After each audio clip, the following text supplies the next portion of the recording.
अब हम बात करेंगे किसके, न्यूटन्स लॉ ऑफ ग्रेविटेशन की। आपको मालूम है कि न्यूटन से पहले ग्रेविटी के बारे में बता दिया था किसने, गैलीलियो ने। गैलीलियो से पहले भी बातें हो चुकी थी अपने पास। क्या बातें हुई थी वो हमने आपको बता दी। अब बात आती है अपने पास कि न्यूटन ने क्या नियम दिया, न्यूटन्स लॉ ऑफ ग्रेविटेशन क्या है। ये भी आपको मालूम है कि न्यूटन से पहले, न्यूटन की पैदाइश से पहले गैलीलियो ने दे दिया था। और आप न्यूटन के बारे में बहुत पॉपुलर एक स्टोरी सुनते रहते हो कि भाई न्यूटन अपने बगीचे में बैठा हुआ था, पेड़ के नीचे बैठा हुआ था, एक सेब आके उसके सिर के ऊपर गिरी तो उसने ये नियम दिया। ठीक है, आपको ये स्टोरी बता दी जाती है, लेकिन आपको ये भी मालूम है कि न्यूटन के पैदा होने से पहले से ही ग्रेविटी की बातें हो रही है, लॉ ऑफ ग्रेविटी की बातें हो रही हैं अपने पास, लेकिन कोई फॉर्मूला नहीं था। प्रॉपर्टी जानते थे कि ये प्रॉपर्टी किसकी है, अर्थ में ये प्रॉपर्टी होती है, ये जानते थे। न्यूटन के साथ जब ये घटना घटित हुई तो उसमें न्यूटन अपने पास थोड़े से ठाले बैठे हुए थे, ग्रेजुएशन उनकी कंप्लीट हो गई थी। और जिस समय अभी कोरोना फैला हुआ है वैसे वहाँ पर और प्लेग फैला था, उस प्लेग के चलते छुट्टियाँ करती चली गई थी। जैसे आप लोग अभी छुट्टियों में घर बैठे हो। हाँ, उस समय कोई ऑनलाइन क्लास नहीं होती थी, इसलिए उनकी कोई ऑनलाइन क्लास नहीं हो रही थी। आप लोगों की तो ऑनलाइन क्लास भी चल रही है। तो वो ठाले बैठे हुए थे अपने पास, तो उन्होंने इन चीज़ के बारे में सोचने लग गया। जैसे ही चीज़ आई तो उन्होंने सोचने लग गया ग्रेविटी के बारे में। बाकी वो बहुत सारे काम सोचते थे। तो जब ये वाक़या उनके साथ हुआ तो उन्होंने इस ग्रेविटी के बारे में और सोचना चालू कर दिया। जब उन्होंने इसके बारे में सोचना चालू किया तो उनके पास बहुत सारे डाटास थे और बहुत सारी बातें मालूम थी। केपलर्स लॉ मालूम थे, सन और अर्थ के बीच की डिस्टेंस मालूम थी, सन अर्थ और मून के बीच की डिस्टेंस मालूम थी, मून अर्थ के चारों ओर चक्कर लगा रहा है ये मालूम था। ये सारी बातें हो गई थी। कोपरनिकस की थ्योरी आ गई थी, केपलर्स लॉ आ गए थे, ये सारी बातें पता चल गया था उनको। ये सारी चीज़ें उन्होंने पढ़ रखी थी। ये भी पढ़ रखा था कि ये भी मान गया था कि अर्थ सन के चारों ओर रिवॉल्व कर रही है। तो उन्होंने ये कहा, सोचने लग गए कि अर्थ में किसी भी ऑब्जेक्ट को अपने ओर अट्रैक्ट करने की प्रॉपर्टी होती है। कहीं ऐसा तो नहीं है कि अर्थ सन को भी अट्रैक्ट कर रही है। फिर उन्होंने कहा कहीं ऐसा तो नहीं है सन भी अर्थ को अट्रैक्ट कर रहा है। फिर और सोचने लग गए कि अरे मून भी तो अर्थ के चारों ओर क्या कर रहा है, रिवॉल्व कर रहा है। तब उनके दिमाग में ये बात आई कि सर्कुलर मोशन हमने पढ़ रखी है और according to circular motion if you want to move an object on a circular path then a force is needed. Moon earth के चारों ओर रिवॉल्व कर रहा है, कौन दे रहा है भाई उसको वो फोर्स, कहां से आ रहा है वो फोर्स। कहीं ऐसा तो नहीं है कि दिस प्रॉपर्टी, कौन सी property, to attract any object towards itself. Earth में जो तो प्रॉपर्टी है जिसको नाम दे रखा था ग्रेविटी, कहीं gravity is responsible for that. कहीं ऐसा तो नहीं है कि उस फोर्स के लिए ग्रेविटी रिस्पॉन्सिबल है। अर्थ मून को अट्रैक्ट कर रही है, ठीक है। तो उसके कारण क्या हो रहा है, मून को रिक्वायर्ड सेंटीपिटल फोर्स मिल रहा है, मून को रिक्वायर्ड सेंटीपिटल फोर्स मिल रहा है। सुनिएगा उनके दिमाग में क्या चल रहा था और क्या सोचा उन्होंने उस समय में। और बहुत जबरदस्त आइडियाज उनके दिमाग में उसमें आए, क्योंकि जब आदमी फ्री रहता है ना और कोई इसके सामने कुछ चीज़ नहीं है तो वो बैठा बैठा उनके बारे में सोचने लग गया, तो वो उसमें डूबते चले गए। और उनके दिमाग में जो आइडिया आई, उन आइडिया के बारे में सुनिएगा मेरे वैसे, मैं बता रहा हूँ आपको, ठीक है। तो मून अर्थ के चारों ओर रिवॉल्व कर रहा है, तो उनका क्या है कि इसका मतलब अर्थ मून को भी अट्रैक्ट कर रही है। वहां तक अर्थ ग्रेविटी है। Force of gravity is responsible for the required centripetal force. फिर उन्होंने सोचने लग गया, अरे अर्थ भी तो सन के चारों ओर रिवॉल्व कर रही है, तो अर्थ सन पर फोर्स लगा रही है। क्या जो अर्थ सन पर फोर्स लगा रही है that is the required centripetal force, that is providing the required centripetal force. उन्होंने कहा नहीं यार, ये कैसे हो सकता है। हाँ, सन अर्थ पर जो फोर्स लगाएगा, सन अर्थ पर जो फोर्स लगाएगा वो रिक्वायर्ड सेंटीपिटल फोर्स भी है, क्योंकि रिक्वायरमेंट किसको है, अर्थ को है। When the earth is revolving around the sun, then force की रिक्वायरमेंट किसको है, सेंट्रीपिटल फोर्स की रिक्वायरमेंट किसको है, तो अर्थ को है। अर्थ में तो ये प्रॉपर्टी है किसी भी ऑब्जेक्ट को अपनी ओर अट्रैक्ट करने की। अर्थ सन को भी अट्रैक्ट कर रही है, तो क्या सन भी अर्थ को अट्रैक्ट कर रहा है क्या? उन्होंने कहा यस, करना चाहिए, करना चाहिए। यहीं से उनके दिमाग में ये फोर्स ऑफ एक्शन और रिएक्शन की बात आई। उससे पहले कोई बात नहीं करता था एक्शन और रिएक्शन की। तो उन्होंने कहा चूंकि since earth have this property, किस चीज की property, to attract any object toward itself, ठीक है, due to this property earth is attracting the moon, so earth is providing the required centripetal force for the moon to move in a circular path. उसके चारों ओर घूमने के लिए, elliptical path में घूमने के लिए, बात इलिप्टिकल पाथ की भी आ गई, इलिप्टिकल पाथ में घूमने के लिए रिक्वायर्ड फोर्स प्रोवाइड कर रही है कौन, अर्थ, किसको, मून को, वो तो बात हो गई। लेकिन अर्थ को भी तो चाहिए फोर्स, कौन प्रोवाइड कर रहा है भाई, तो यही बात आई। इसका मतलब अर्थ यदि सन पर फोर्स लगा रही है तो सन भी अर्थ पर फोर्स लगा रहा है, and that force is providing the required centripetal force for the motion of earth around the sun. तो यहीं से बात आ गई एक्शन और रिएक्शन की भी। उन्होंने कैलकुलेशन करना चालू कर दिया इन चीजों के बाद में, और उनके दिमाग में एक फॉर्मूला आ गया।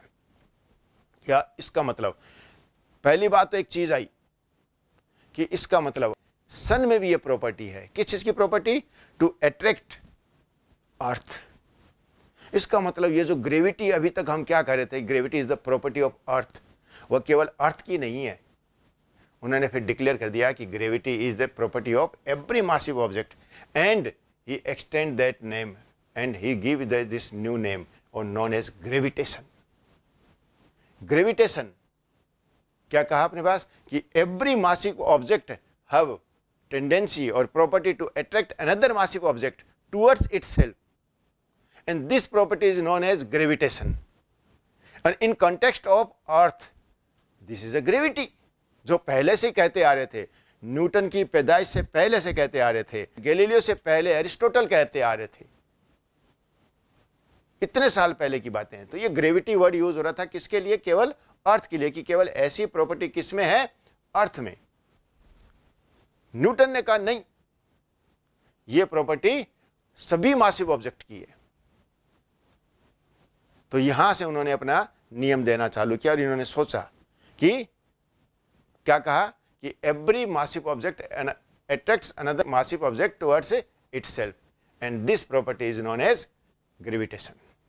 ये ग्रेविटेशन है। अब फिर बात आई कि चलो ठीक है, m1 m2 को अट्रैक्ट कर रहा है, m2 m1 को अट्रैक्ट कर रहा है, ठीक है, तो ये फोर्स ऑफ अट्रैक्शन किधर और कितना, फोर्स ऑफ अट्रैक्शन किधर और कितना, उसके लिए उन्होंने क्या बताया, उन्होंने फॉर्मूला भी दिया। उन्होंने फॉर्मूला दे दिया कि if we have an object of m1 mass and another object of m2 mass, मेरे पास m1 और m2 मास की दो ऑब्जेक्ट है, ठीक है, कैसी भी शेप और कैसी भी साइज की हो, उन्होंने कह दिया m1 attracts m2 and m2 attracts m1 due to force of gravitation, ठीक है, और क्या है, किसके कारण, फोर्स ऑफ ग्रेविटेशन के कारण ये एक दूसरे को अट्रैक्ट कर रही है, and the force of attraction is the force of gravitation. m1 पर फोर्स कितना, m1 पर फोर्स लिखा मैंने बनाया F12, F12 means force, F for force, 1 for m1, and the second subscript 2 is for m2, this is the F12। F12 का मतलब force on m1 due to m2, this force is on m1 and towards m2. Similarly, the force of gravitation on m2 due to m1 is equal to F21. F21 is the force on m2 towards m1. और फिर ये क्या कहा उन्होंने कि this force of attraction always acts along the line joining the center of the two objects. ठीक है, F12 and F21 are always along the line joining the center of masses m1 and m2। ये बात कही। चलिए, तो force कितना होगा, अब उसकी बात करें। फोर्स किधर होगा ये तो बता दिया, अब फोर्स कितना होगा, इसके लिए उन्होंने कहा कि if m1 and m2 are the point masses और point object. What do you know the point masses और point object? We know that कि when the distance between the two objects is much greater than the size of the object, we then neglect the size of the object and consider it as a point object. हम उसको point object और particle कहने लग जाते हैं. तो उन्होंने ये कहा कि if conditional result है, सुनिएगा ये conditional result है, if m1 and m2 are the point masses, then the force of attraction or the gravitational force between them, this F is proportional to m1 m2 upon distance square of the distance between them.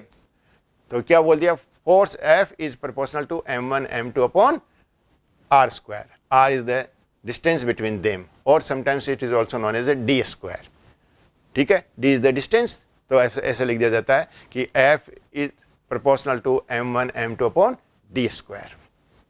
ये बता दिया force. और क्या कहा अपने कि this proportionality constant को replace किया किससे, इज इक्वल टू और एक कांस्टेंट से, और लिख दिया गया क्या कि F is equal to capital G m1 m2 upon D square.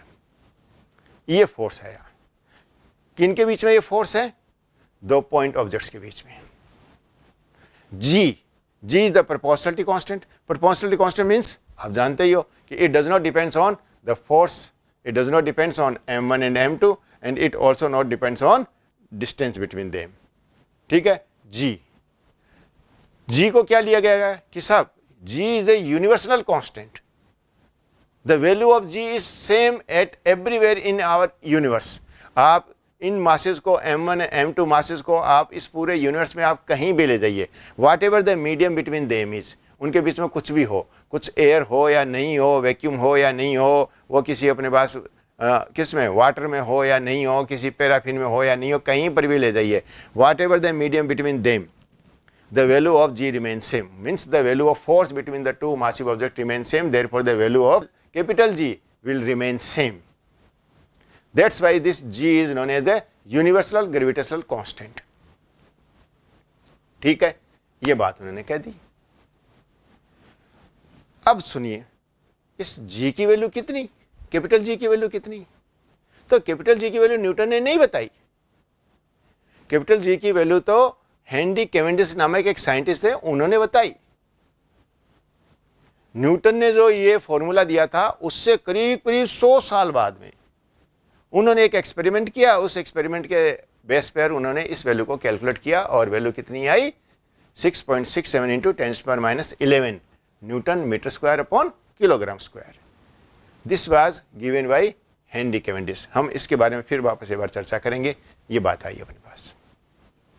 ठीक है, अब सुनो, जैसे ये फॉर्मूला पता उन्होंने लिख लिया कि दो मासिव ऑब्जेक्ट के बीच में फोर्स कितना होता है, उन्होंने कहा can I apply this formula to calculate a force on an object placed on earth surface.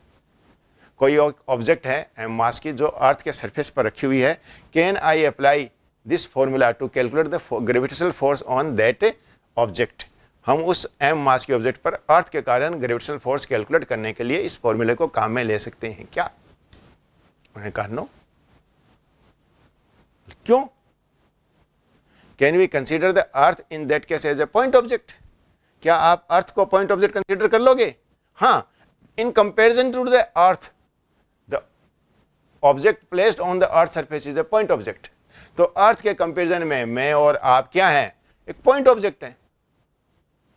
Yes, तो जो अर्थ के सरफेस पर एम मास रखा हुआ है that can be consider as a point object. But how the earth is consider as a point object in that case. हम इस case के अंदर में अर्थ को पॉइंट ऑब्जेक्ट कैसे कंसीडर कर लेंगे. न्यूटन ने कहा नहीं. तो बोले फिर बाद में ये अर्थ जो फोर्स लगा रही है, जो अर्थ ने जो एप्पल पर जो फोर्स लगाया, अर्थ जो हम पर फोर्स लगा रही है, उसके लिए फॉर्मूला क्या. तो ग्रेविटेशनल फोर्स का फॉर्मूला क्या. ये बात, इस बात का जवाब देने में अर्थ न्यूटन जैसे साइंटिस्ट को 20 साल लग गए.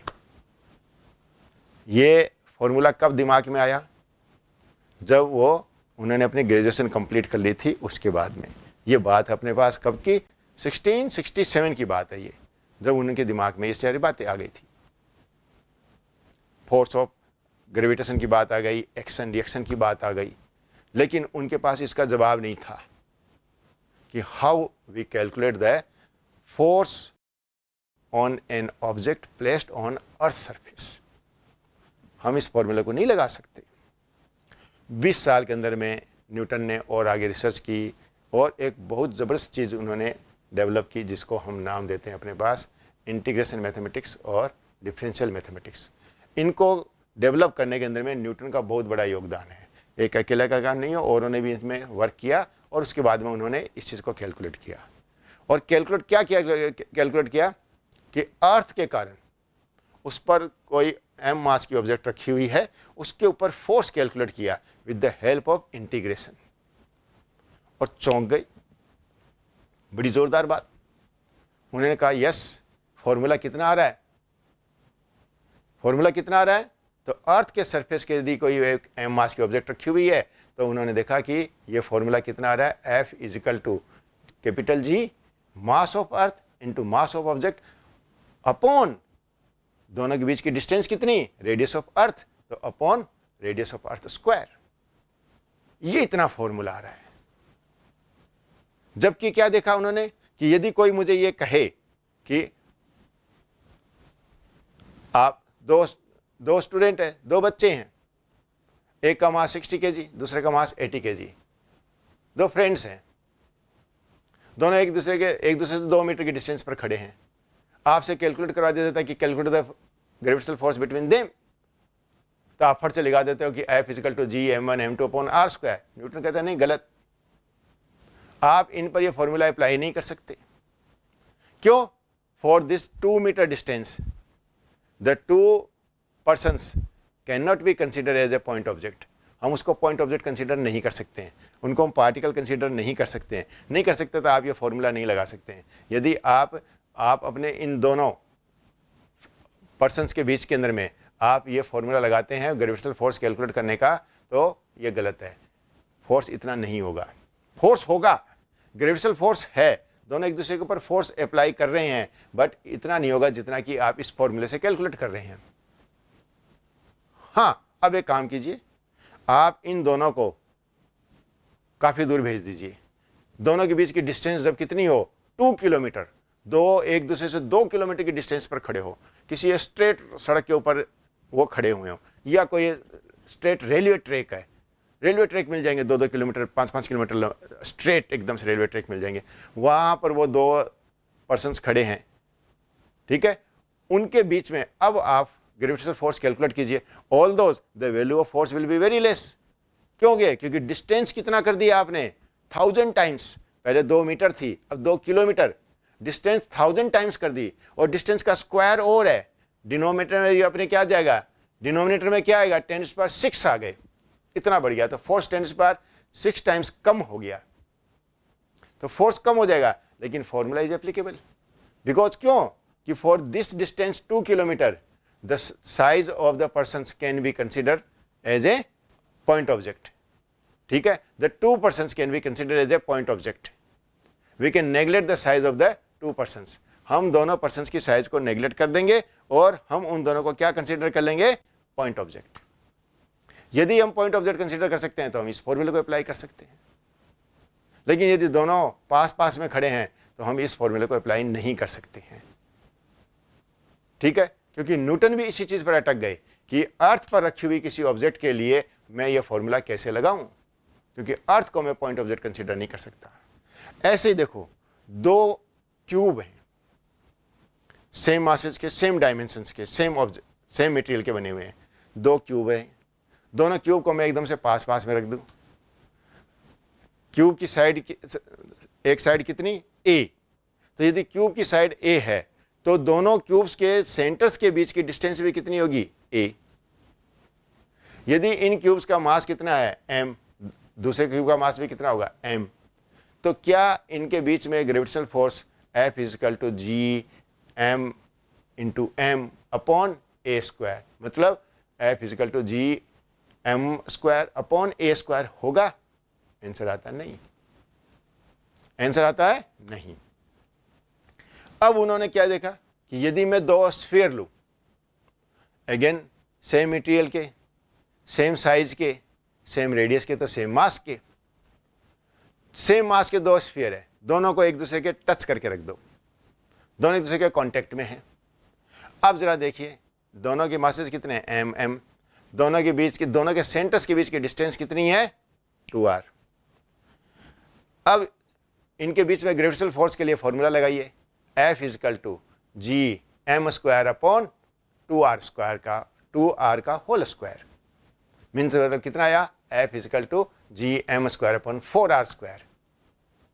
Is the gravitational force between the two sphere is this much? Yes. हाँ, अब इनके बीच में जो ग्रेविटेशनल फोर्स लग रहा है वो इतना ही होता है। यह बात न्यूटन ने कैलकुलेट की। न्यूटन ने कैलकुलेट की, तभी उन्होंने ये कहा कि यस, अर्थ के बीच में और उस पर रखी हुई किसी ऑब्जेक्ट के बीच में मैं इस फॉर्मूले को अप्लाई कर सकता हूं। दो स्फीयर एक दूसरे के कांटेक्ट में रखे हुए हैं तो मैं इस फॉर्मूले को अप्लाई कर सकता हूं। दो क्यूब एक दूसरे के कांटेक्ट में रखे हुए हैं, मैं इस फॉर्मूले को अप्लाई नहीं कर सकता। दो पर्सन्स एक दूसरे के पास पास में खड़े हैं, मैं इस फॉर्मूले को अप्लाई नहीं कर सकता। तो यहीं से एक बड़ी इंपॉर्टेंट प्रॉपर्टी आपके सामने आई और उन्होंने एक बड़ी इंपॉर्टेंट प्रॉपर्टी आपको बताई। वो प्रॉपर्टी क्या? तो उन्होंने क्या कहा अपने पास कि if mass is distributed in spherical shape uniformly, when mass is distributed in spherical form and uniformly mass distribution, मतलब uniform spherical mass distribution behaves like that, the entire mass is concentrated at its center. It behaves like that, the entire mass is concentrated at its center. हम ऐसा मान लेते हैं जैसे हुआ है कि जैसे सारा मास उसके सेंटर पर हो। दोनों स्फीयर के सेंटर पर यदि मैं उसका मास m मान लूँ तो क्या देखूंगा? इन पॉइंट मासेस के बीच की डिस्टेंस कितनी? 2r। तो इनके बीच में फोर्स कितना? g m square upon 2r का होल स्क्वायर। लेकिन दो क्यूब हैं, उनके सेंटर पर क्या मास कंसंट्रेटेड मान लूं? यदि मैं मास कंसंट्रेटेड मान सकता था, दे बिहेव्स लाइक दैट, यदि वो ऐसे बिहेव करते तो मैं मान सकता था। वो बिहेव नहीं कर सकते हैं, करते हैं, इसलिए मैं नहीं मान सकता। इसलिए उनके बीच में जो फोर्स होता है वह जी M square upon A square के बराबर नहीं होता। इसीलिए इसी तरह दोनों पर्सन्स जो एक दूसरे के पास पास में खड़े हैं उनको मैं पॉइंट मास नहीं मान सकता, नहीं मान सकता। वो ऐसे बिहेव नहीं करते कि जैसे सारा मास उनके सेंटर पर कंसंट्रेटेड है। तो मैं उनके बीच में ग्रेविटेशनल फोर्स कैलकुलेट करने के लिए मैं ये फॉर्मूला अप्लाई नहीं कर सकता। तो क्या कहा उन्होंने कि a uniform spherical mass distribution behaves like that, the entire mass is concentrated at its centre. It behaves like that है नहीं, ऐसा नहीं है कि स्फीयर का सारा मास ही सेंटर पर है, बाकी जगह मास नहीं है। Mass is uniformly distributed in this entire sphere. पूरे स्फीयर में मास डिस्ट्रीब्यूटेड है, बट इट्स बिहेवियर, और वो भी किन पॉइंट्स के लिए? जो पॉइंट्स उसके आउटसाइड हैं, हम उनको बाहर से देख रहे हैं। तो एक स्फीयर दूसरे स्फीयर को बाहर से देख रहा है, ऑब्जर्व कर रहा है, अंदर नहीं है। तो इस स्फीयर को ऐसा लगेगा जैसे इस स्फीयर का मास इसके सेंटर पर है। इसी तरह इस सेकंड स्फीयर को ऐसा लगेगा जैसे फर्स्ट स्फीयर का मास उसके सेंटर पर कंसंट्रेटेड है। तो ये एक बड़ी इंपॉर्टेंट रिजल्ट आया किससे? इंटीग्रेशन से। क्या आया कि the uniform spherical mass distribution behaves like that, the entire mass is concentrated at centre when the point of observations are outside the mass distribution और at the surface of mass distribution, not inside the mass distribution. अंदर के पॉइंटों के लिए नहीं है। ये बड़े important questions हैं जो आपको एग्जाम में पूछे जाते हैं। ये कंसेप्चुअल क्वेश्चंस हैं। ऐसे ही देखिए, इसी से न्यूटन्स के फॉर्मूले के करीब 100 साल बाद में कूलम्स फॉर्मूला आया। तो उसी को देखा देखिए हम यहाँ पर भी कहते हैं कि यदि मास की जगह चार्ज का डिस्ट्रीब्यूशन हो, कैसे हो? स्फेरिकल फॉर्म में हो, और कैसा हो? यूनिफॉर्म हो। तो uniform spherical charge distribution, charge is distributed in spherical shape and uniformly distributed. तो uniform spherical charge distribution behaves like that, the entire charge is concentrated at its centre. यदि charge का डिस्ट्रीब्यूशन स्फेरिकल ना होकर और किसी shape में होगा, they never behaves like that, the entire charge is concentrated at centre. हम नहीं मान सकते हैं कि सारा चार्ज या सारा मास उसके सेंटर पर कंसंट्रेटेड है, यदि चार्ज का डिस्ट्रीब्यूशन या मास का डिस्ट्रीब्यूशन यूनिफॉर्म स्फेरिकल नहीं हो। तो this is a very important property of इस spherical, uniform spherical mass distribution और uniform spherical charge distribution. That's why the gravitational force on an object by earth भी कैसी है? स्फेरिकल है। मास का डिस्ट्रीब्यूशन कैसा माना उसके अंदर में? यूनिफॉर्म। तो ऐसे मान लिया गया कि जैसे सारा का सारा अर्थ का सारा मास उसके सेंटर पर कंसंट्रेटेड है। तो यदि सेंटर पर मास m ही है और सरफेस के ऊपर मास स्मॉल m है, दोनों के बीच की डिस्टेंस रेडियस के ऑफ अर्थ के बराबर r के बराबर है, तो इस मास के ऊपर जो अर्थ के सरफेस पर रखा हुआ है उसके ऊपर फोर्स कितना आ जाएगा? F equal to G M E M upon R E square. और इतना ही फोर्स आता है। तो न्यूटन ने अपने ये फॉर्मूले दिए और बताया कि फोर्स किधर होगा और फोर्स कितना होगा और किस कंडीशन में होगा। तो ये ध्यान में रखिएगा बच्चों कि जब भी हम ये बोलते हैं ना कि और फोर्स कैलकुलेट तब भी कर पाओगे जबकि अपने पास m1 और m2 दोनों क्या हो? पॉइंट मास हो, तभी आप इस फॉर्मूले को अप्लाई कर पाओगे। किस फॉर्मूले को? F equal to G m1 m2 upon D square.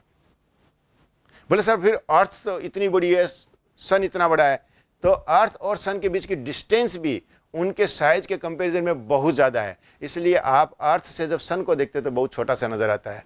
इतने बड़े बड़े स्टार हैं जो सन से, जो अर्थ से भी बहुत बड़े हैं, रात में आप जरा देखते तो हमें एकदम से एक पॉइंट ऑब्जेक्ट की तरह नज़र आते हैं। तो साइज बड़ी होने से मतलब नहीं है, पॉइंट ऑफ ऑब्जर्वेशन से उसकी साइज हमें कैसी लग रही है, ये दैट इज इंपॉर्टेंट।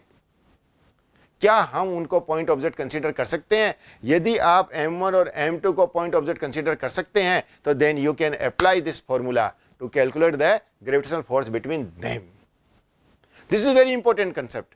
सोच के देखिए, न्यूटन जैसा साइंटिस्ट 20 साल तक अटक गया इस बात पर, जब तक उसके डाउट क्लियर नहीं हुए, जब तक उन्होंने इसको कंफर्म नहीं किया, तब तक उन्होंने इस रूल को, इस नियम को डिक्लेयर नहीं किया। मैंने क्या कहा था? कब इन्होंने दे दिया था? 1667 में। और पब्लिश कब किया?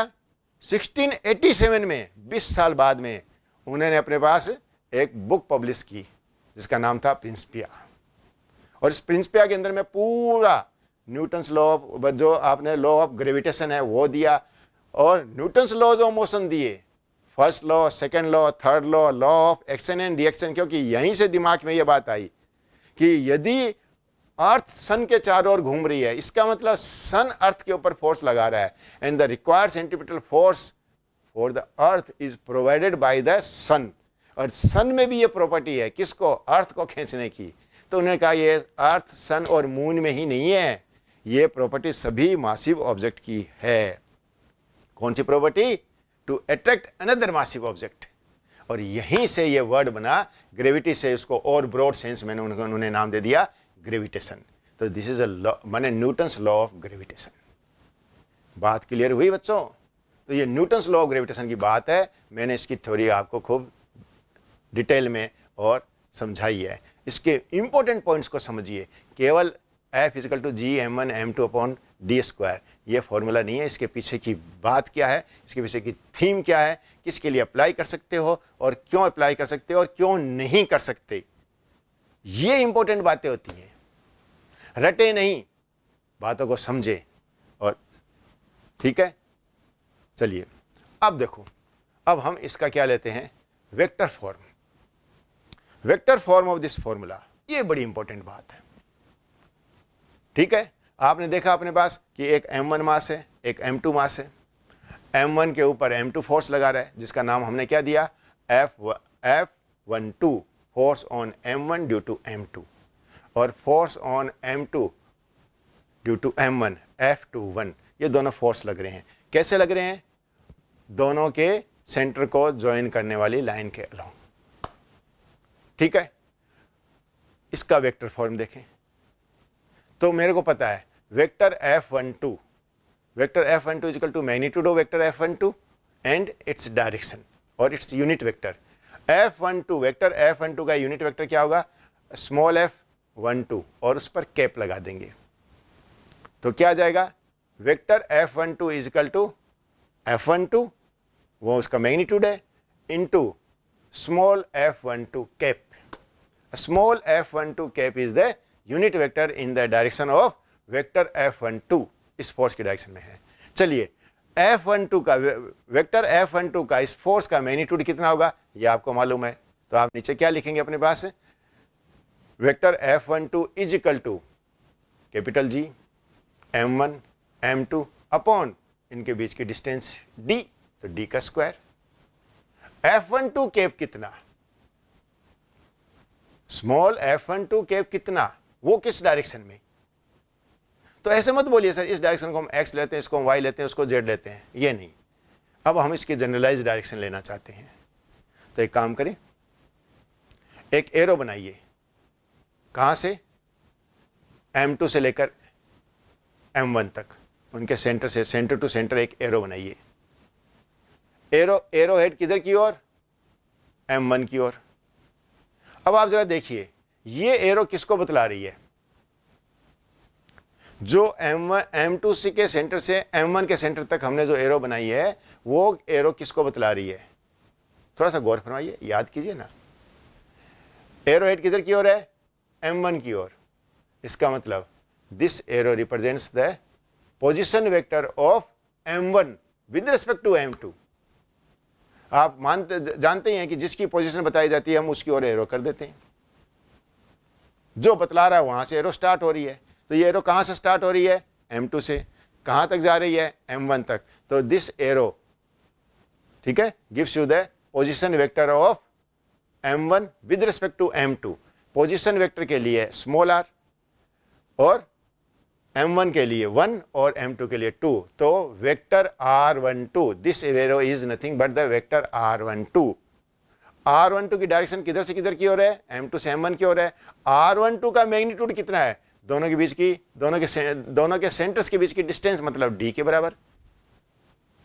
अब आप जरा देखिए वेक्टर R12 और फोर्स F12 ये अपोजिट है। वेक्टर R12 कहां से स्टार्ट हो रहा है, M2 से, कहां तक है, M1 तक, और वेक्टर F12 किधर है, F12 से स्टार्ट हो रहा है, किधर की ओर है, M2 की ओर। तो F12 and R12, vector F12 and vector R12 are in opposite direction. तो फोर्स F12 की डायरेक्शन क्या बताई थी हमने, स्मॉल f12 कैप, और वेक्टर R12 की डायरेक्शन क्या होगी, R12 cap, small r12 cap. तो F12 cap is equal to minus of R12 cap.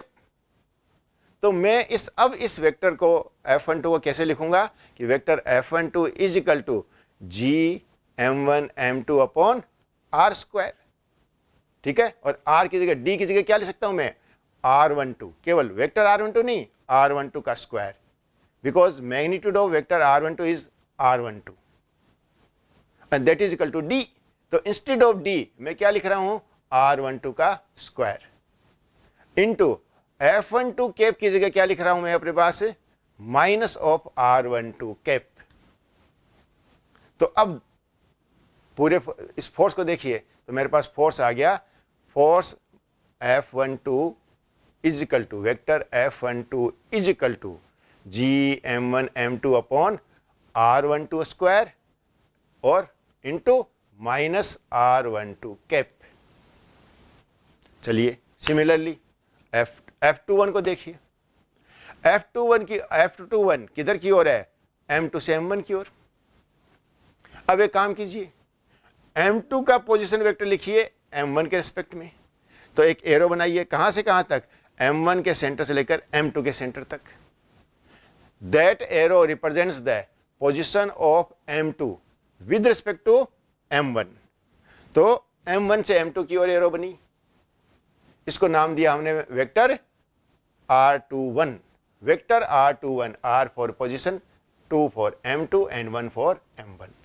तो this is the position vector of M2 with respect to M1.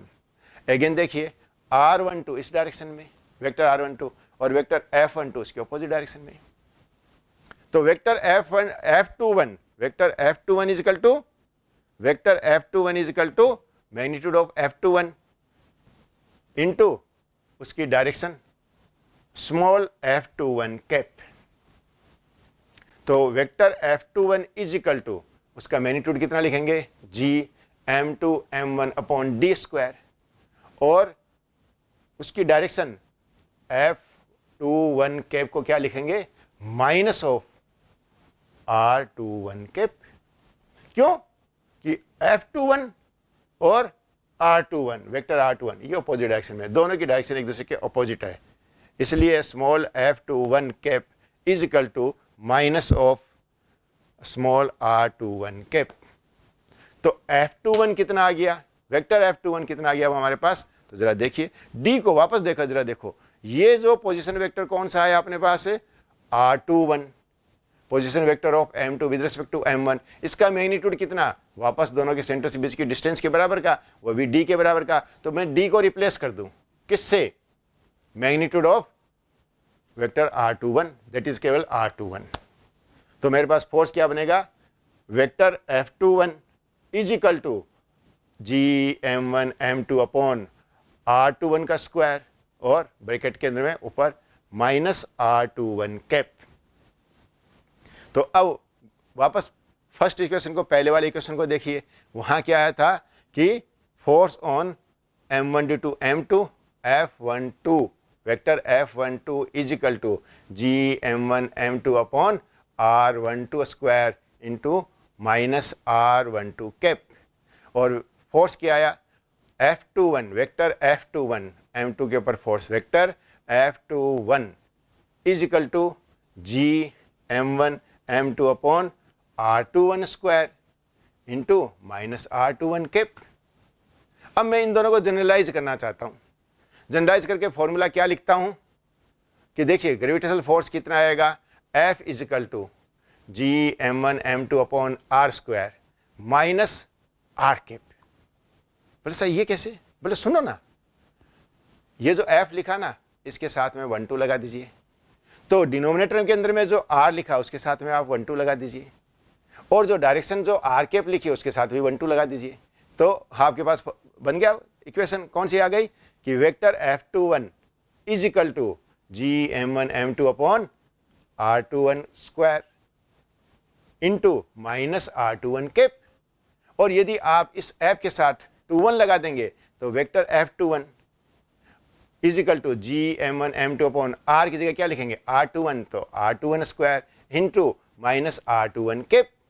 तो ये जो formula केवल जिसमें मैंने 1 2 और 21 नहीं लगाया है, जनरलाइज फॉर्मूला लिखा है, क्या लिखा, क्या बना हमारा कि vector F is equal to, vector F is equal to force of gravitation vector F is equal to GM1 M2 upon R square into minus R cap.